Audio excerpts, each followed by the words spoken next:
right, welcome back to Roompact's ResEdChat, our podcast where we talk about all things related to residence life and education with a dab of college student housing. I'm your host for today, Paul Brown. I'm pretty excited about our guest today. So, if you've been watching the podcast, listening to the podcast, you know we've been having a number of our Roompact Fellows on with us. And our Roompact Fellows kind of act as our scholar in residence throughout the year, helping out with some of our content. So you'll see them obviously here, but also with webinars and blog posts.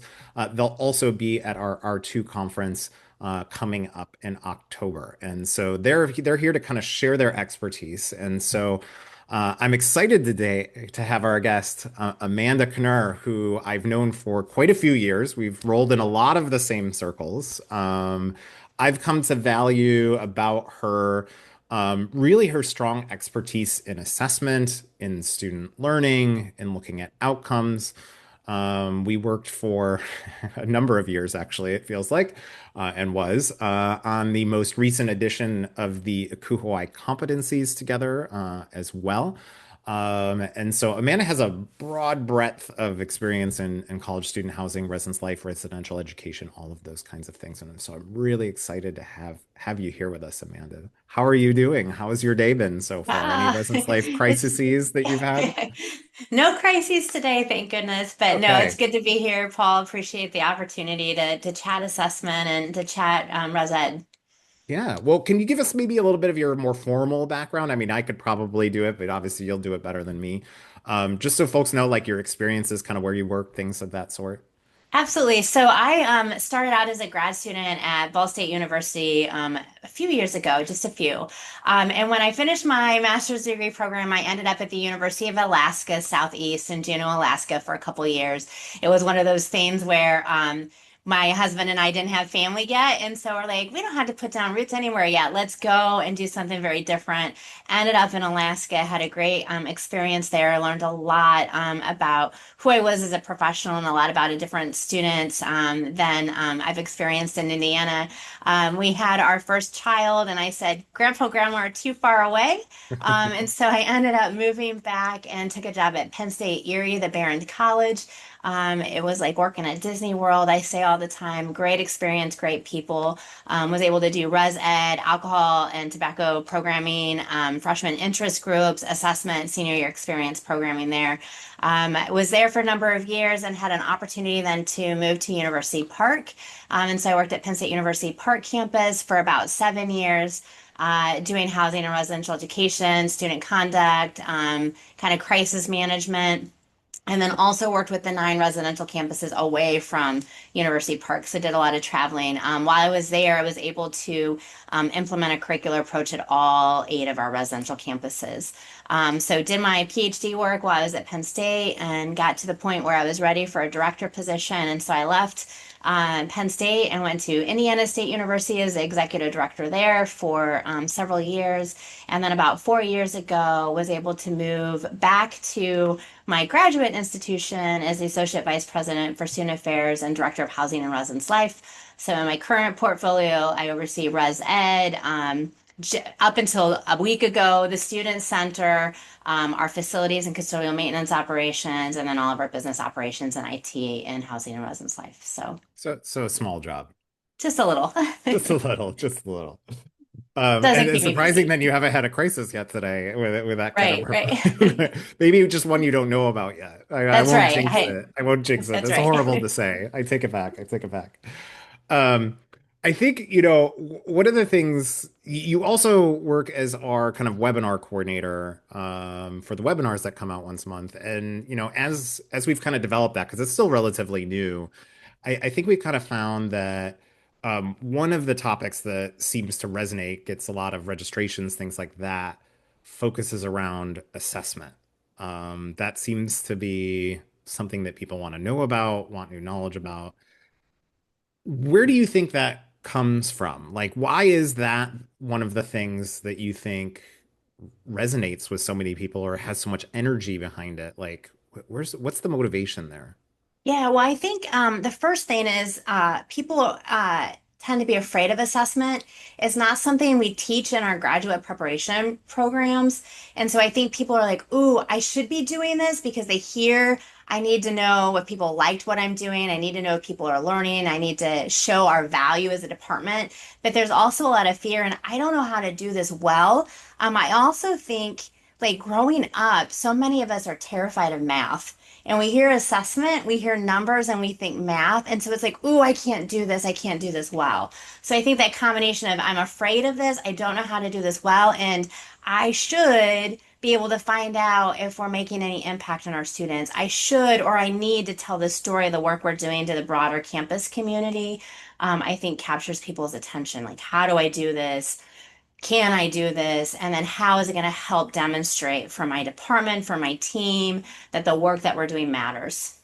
Yeah. I think one of the things, so like in working with a lot of different campuses, occasionally I'll get messages from folks, and um, one of the things I think I've kind of come to realize, think, or this is what's currently in my brain space is um, a lot of folks will not think about assessment until afterwards, meaning we collect data, but now we're at a point where we're like, oh, we have collected all this data. Like, what do we do with it? Either someone asked me a question Totally. or it's end of Yeah. the year report, and like, what did it?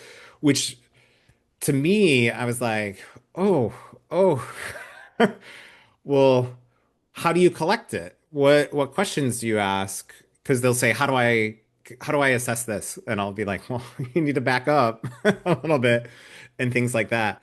And so I often find that I feel like sometimes schools, and I would be guilty of this as well. Like I wouldn't put it on a school. Like I feel like I did this in my professional career of not thinking through the full assessment process. Like, how do we interrupt, if you agree with that, how do we interrupt that? How do we get better at that? Because it feels like we can collect data and we do, but then we don't use it, or we get stuck in a place where we're just reporting it out and then it repeats year after year.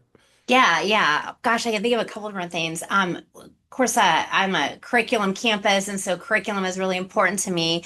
And one of the things I ask our team is, what do we want students to learn in this particular activity? So at the beginning planning stages, what do we want students to learn?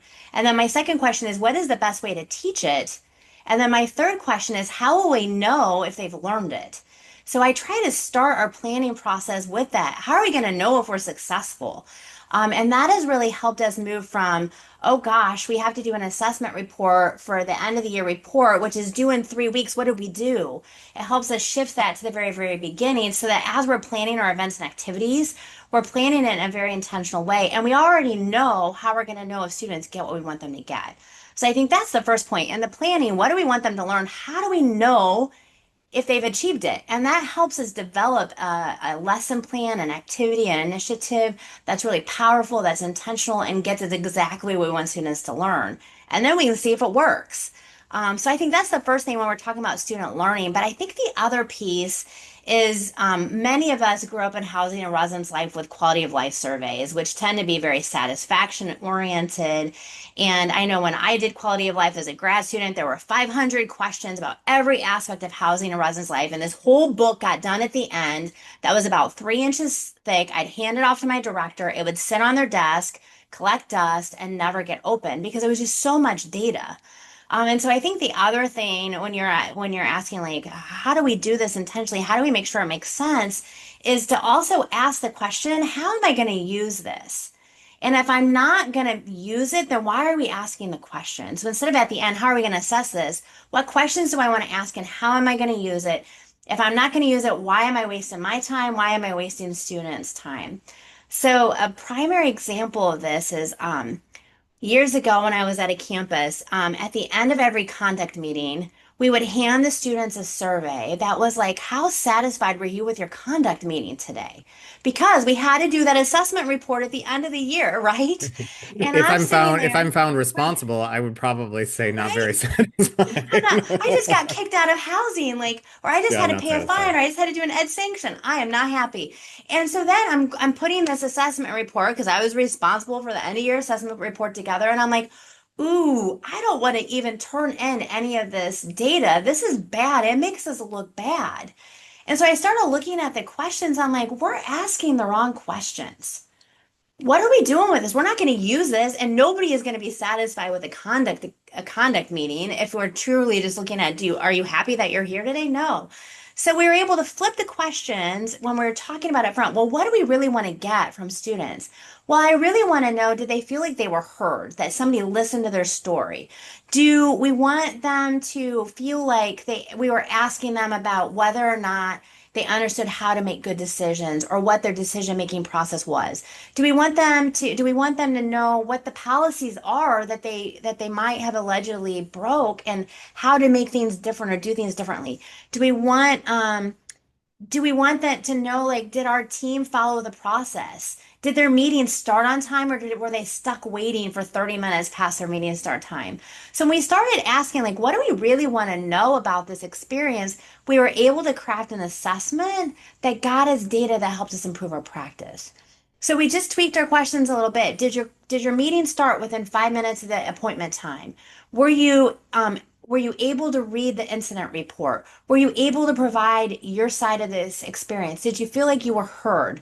Did you feel like the decision was explained to you and that the sanction was directly related to the behavior that you demonstrated?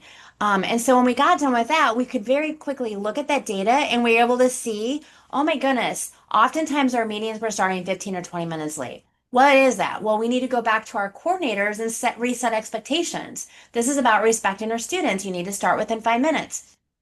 If we had an area where students, we had a coordinator that never let the students read the incident report. Well, I could very quickly see what building that was at, and then I could go directly back to that coordinator and retrain them on our process and why we did it that way. And so it went from having an assessment being an afterthought that was to check a box and do a report to something that was helping us improve our practice, to train our team, and then also just helping students to feel like we valued their time, we valued their experience, and that they mattered and what they said their word mattered. So I think about that with learning. I think about that with satisfaction. I think about that with needs assessment. How are we going to use it? Yeah. I think it goes back to, for me, um, some aspect of leadership and defining goals. I think, residence life is such that when things get busy and you need to prioritize, certain things are naturally going to come to the top and certain things are going to flow to the bottom. And I think what happens too often is that really defining those goals ends up floating to the bottom, or Hmm. not floating, but sinking, I guess, to the bottom. Thinking, yeah. So we just released a book on care, one of the three C's that we've talked about with Residence Life, which includes using intentional conversations as a form of connecting students into care networks. And so one of the things that I was thinking about, because a lot of schools do intentional conversations, collect some data out of intentional conversations. And so very much when I was discussing that with folks and thinking about it, it's like, well, what are you trying to get out of the data that you collect from intentional conversations? Like I work with some schools that get to the end and they're like, we need someone wants a report. And then it's numbers of conversations, which is a fine metric, only tells you one thing, but like, what are those other things? Like, what are you trying to collect? When does it kind of, I think what you kind of got into, become too much of a burden on staff? Because we could make a super long form, but our student staff might come at us with pitchforks because they're probably the ones that are collecting that. Um, you know, what's the balance in that? Do you have Yeah. thoughts, especially like as it relates to intentional conversations? Because I feel like that's such a common, universal thing that people fall into. Yeah. Yeah. Well, and I think intentional conversations are hard because I think there's a lot of value in them, but we've all kind of struggled with how do I assess learning in this, right? And so we collect all this data, but what do we do with it? But I think the first thing is there's value in having the conversation itself, right? And so sometimes we want to just assess, but sometimes the conversation itself is important. So just getting our student staff in, having that conversation with students is really critical and important. But then having them do some summaries, do some keynotes. What did we talk about? Where did I see growth from one point to the other? And I think how you can use intentional conversations um, in a larger scale, I guess some of the ways I think about it is as our student staff are submitting their summaries for their intentional conversations, they're putting it like here's the first conversation with student A, here's the second conversation with student B, here's a third. And so they can go back and as a student say, wow, look at how much my relationship has changed with this student over the course of the year. Or wow, there's a couple points that keep coming up. I need to bring this up to my supervisor.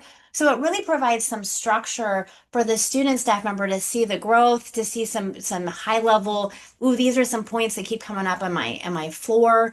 And then we have in staff meetings, they talk about some of the highlights from those intentional conversations as a staff. This is what's coming up on my floor, what's coming up in your floor. And they can very quickly say, well, here are some themes we're seeing. Here's some areas where we're just not hitting the learning goal. Well, what are we going to do about that team? So having those conversations, assessment doesn't always have to be a 20-page executive summary. Assessment is really like, all right, staff, let's have a quick conversation. What are we learning about our floor? What are we learning about our community? What are we going to do about it? What's the next step? And I think sometimes we don't value that informal use of assessment. But then as a department or a division level, what do you do? So if you input all of those summaries into whatever platform you're using, Roompact or whatever, right? What do you do with the data? Hundreds of pages. I think I can't remember how many thousands of intentional conversations we had at my campus last year. We did a couple different things. One is for every intentional conversation, we throw it in and just do a generic word cloud. And people are like, well, what does that do? Well, word clouds help us see what are those themes, those words that keep coming up in the conversation. So it very quickly helps us to see what are those big themes that are important for a building or a community or across campus. Homesickness was one that came up for us. Students started talking about homesickness. Great, we know homesickness is an area, so how do we go back and address that need? And then how are we going to assess whether we've met that need, whether they've learned some tools around homesickness? So, what are the big terms? What are the big themes that come up? I think the other thing is doing some thematic analysis, and then we do a report back to each building. Here are the key themes in your buildings. Here's a couple areas where students needed some significant resources, and here are the resources that you can push back out to your community based on the themes that came up. And then here's some additional questions that you can ask, right? So here are some additional things to talk about with your team about how to reinforce learning or reinforce gaps in learning. So those things help us continue to improve our practice. So it's not just did a student meet their learning goal, but what are the continuing needs, and then how do we push resources back to those students to reinforce the learning that we want to see happening? I don't know. Does that make sense? Yeah, I mean, I think it's very multi-layered, It right? is. It And is. it's, is the student getting the support, learning things, succeeding in the ways that we want? Is the student staff member, who's typically the one doing that conversation, doing them well, getting better at Yes. developing rapport, Yeah. identifying, Yeah.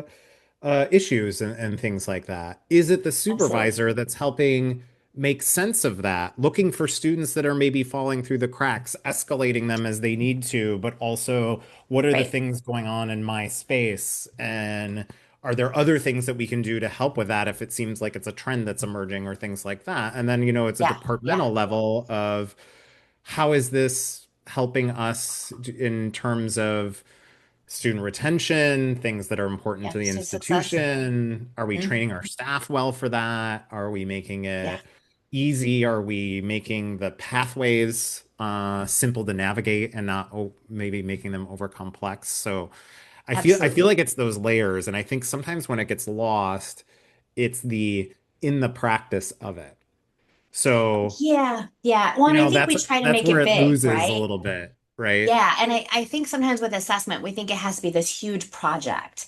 And so I often talk about assessment like a photo album, right? You're taking snapshots of learning over time, and then you're putting that snapshots together for a student into your honeymoon, into the Disney World trip, into, the cruise in July, and then you're putting a photo album together of assessment of learning over the course of the entire year.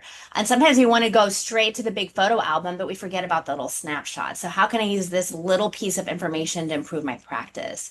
And then taking all those little oh, this worked. Oh, this learning happened. Oh, this learning. And we're going to put it together to tell the whole story.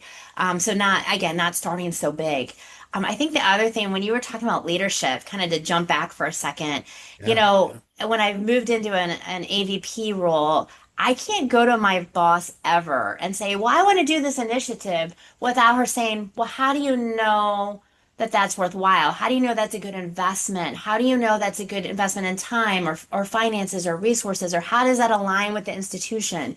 And so as you move up through the field, you continue to have these, you've got to have evidence-based decision making. You have to have data-driven and data-informed decisions, right? And so I think part of that, why do we collect data? It's to improve our practices to help us make good decisions.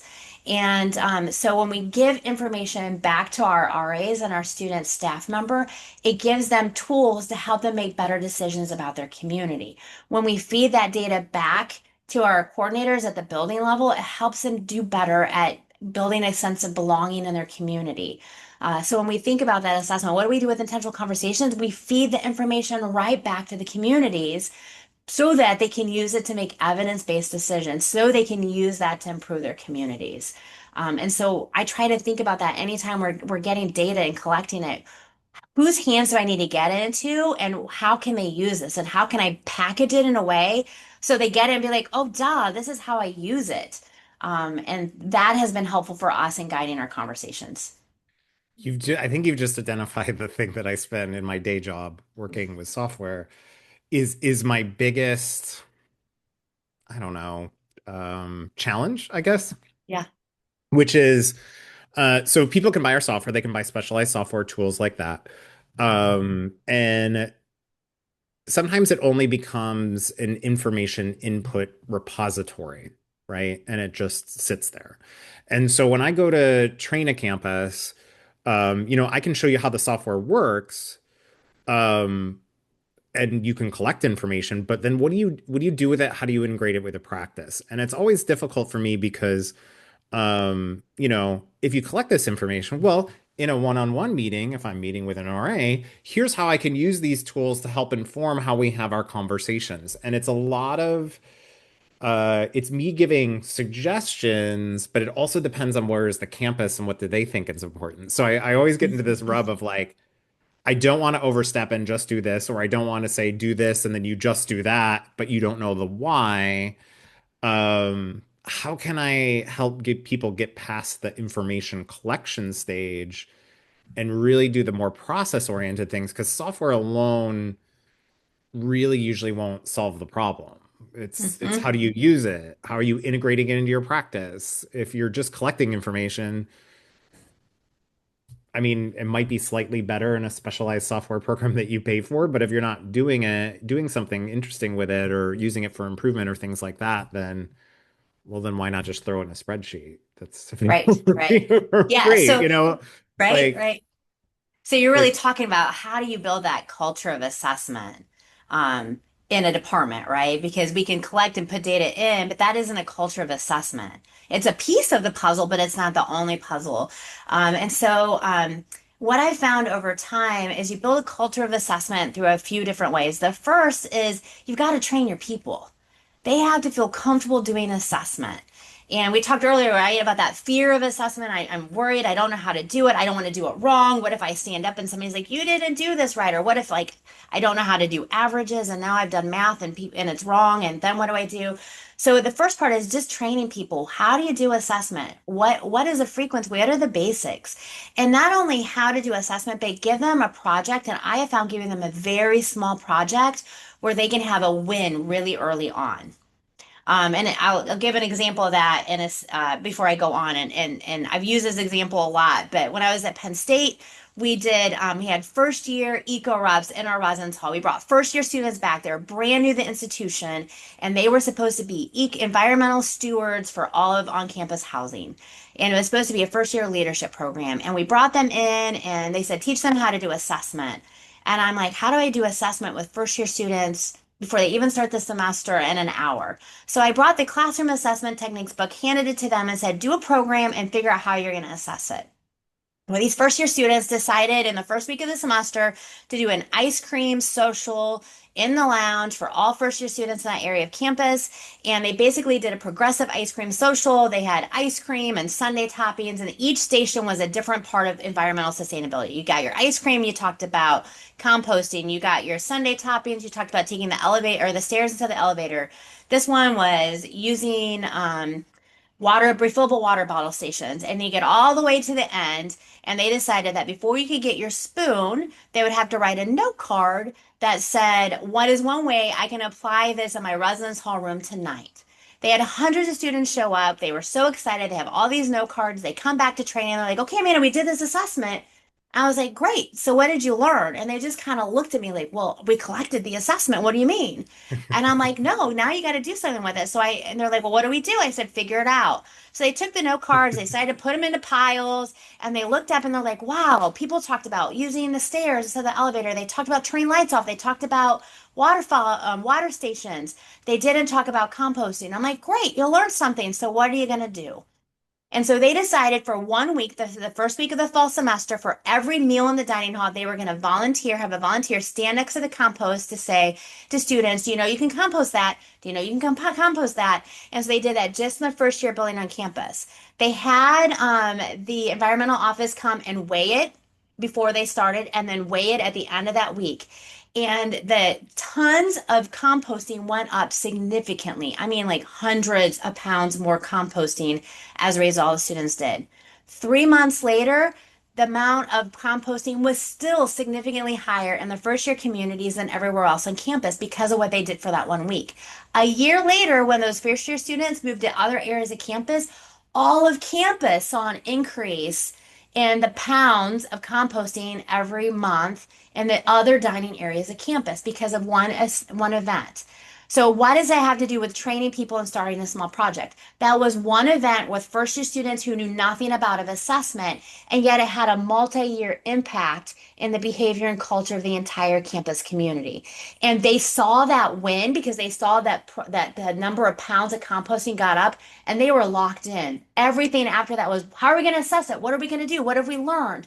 But it took that little win. So when you're building a culture of assessment, you got to do the activity, do the training, have them have a win so that they reinvest in it.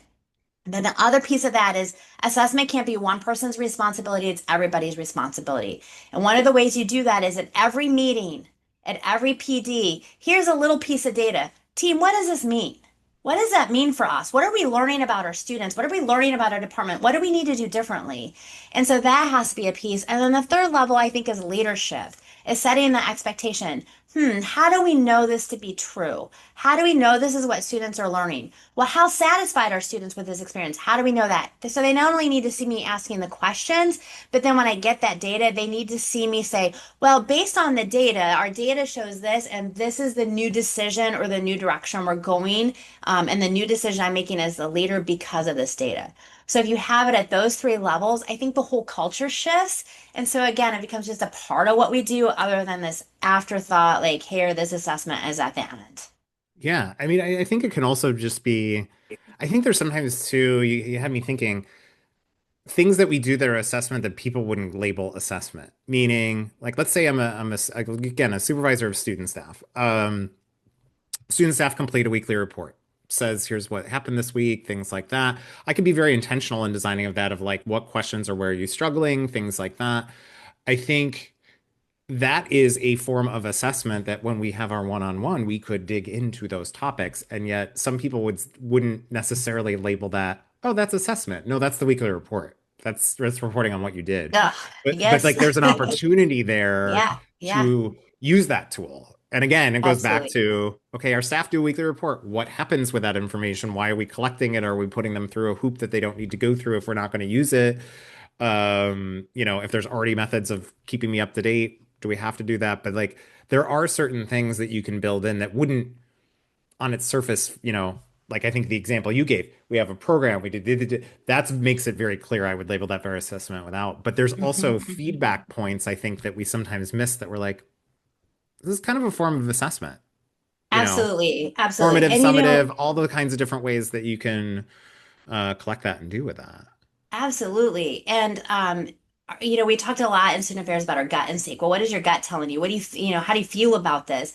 Those things are almost always guided by information you've collected. So it's almost always guided by assessment. But is it formal assessment or is it informal assessment? And so a lot of times we just have to take that gut reaction, that informal feedback you're getting, and just formalize it a little bit to share it out. But yeah, absolutely. Weekly reports are a good one. One of the things we often do think of assessments just as surveys. And we survey our folks to death. And oftentimes surveys aren't even going to get you good info. So what are other ways to collect that information? And I love that you're talking about weekly reports. I think that's really critical. Some other things that I have found, social mapping, right? So the sociograms that you do with your RAs, tell me who's in your community, who's connected to who likes what are people's weaknesses, how are you going to help, who's not belonging to the community. Those types of maps are a great form of assessment that are really useful in talking about sense of belonging and building community. Um, I've been doing a lot around, let's look at your building. I just want you to sit in your building, hall director, and observe what you're seeing. Where are students studying? Where are students connecting with each other? Where are people escaping when they're overwhelmed? And then how do you activate those spaces differently? What spaces aren't being utilized? How do you activate those spaces in a way to promote community? That's a form of assessment. So it's those sorts of things I think that are also really important. For group meets, those text messages, what themes are coming out from there, those are all pieces that help inform our practice.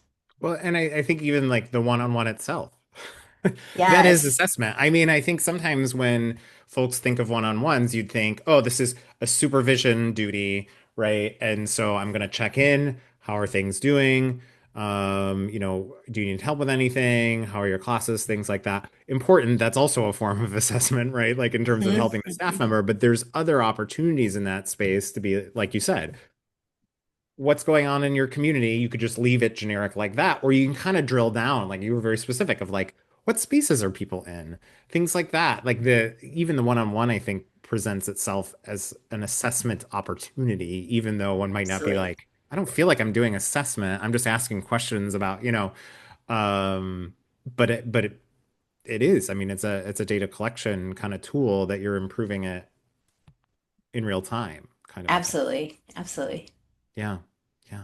Well, thanks, Amanda. I mean, we could talk about this forever, I know. endlessly.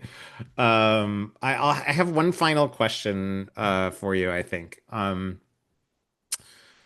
As someone who's thought about assessment deeply, worked with other people on assessment projects and things like that, if you go back to younger Amanda, grad school Amanda, right? And you reflect on what you thought about assessment then versus what Mm, you think about assessment now.